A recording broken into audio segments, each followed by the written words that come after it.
Happy Wednesday, everybody. Julian here doing a market recap on what I was doing.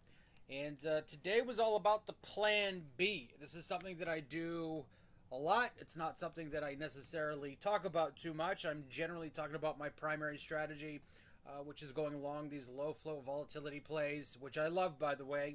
But today, this morning, the movers that I was watching pre market, they just didn't work out the way that I was hoping for. I wasn't being given what I needed to see. Yesterday I did not have a great day trading. I took two losses and really wanted to come back and bounce back strong today. So I had a commitment to finding the perfect setup. And today I decided to look for the perfect setup of my plan B. And so my plan B was not actually trading the low floats, but getting into the optionable side of things. And what I was doing today was I was watching the report on P double D.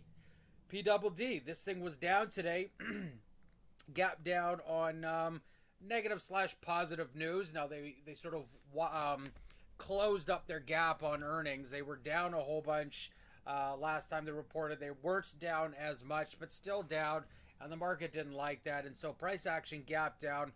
And what I was looking for on PDD was I was looking for this thing to rally, and then I wanted to short into that rally using options.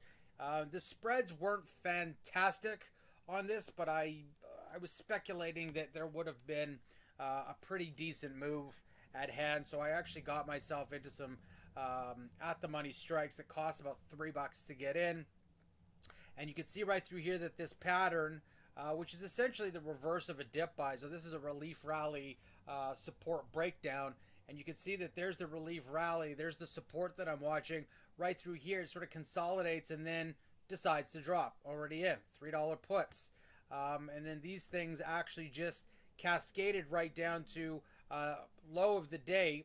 But this level right through here was actually a longer term level of support.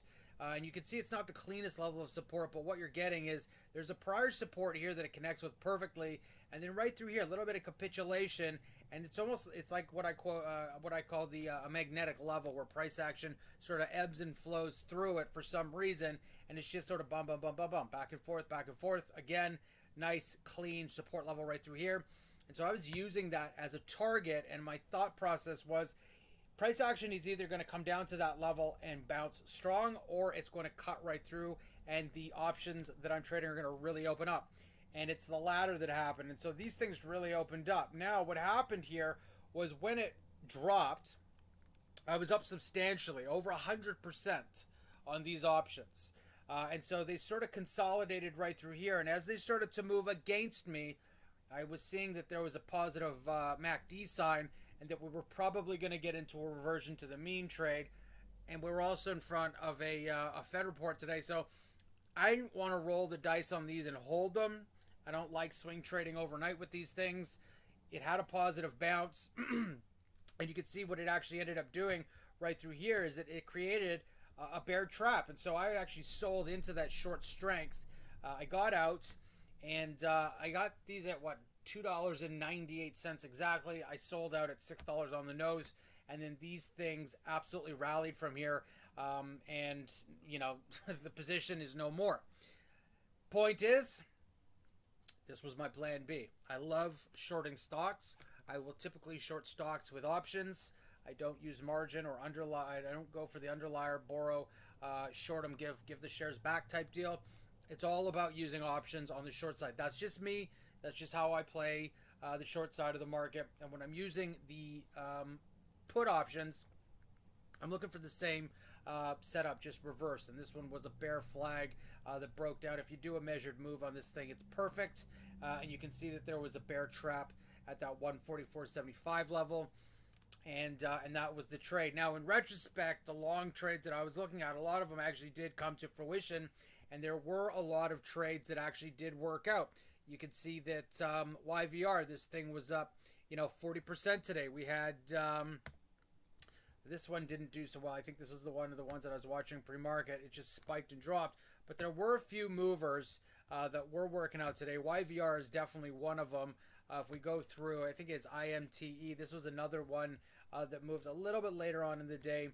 But you can see if you open up this cohort, this side of the technology was really popping off today.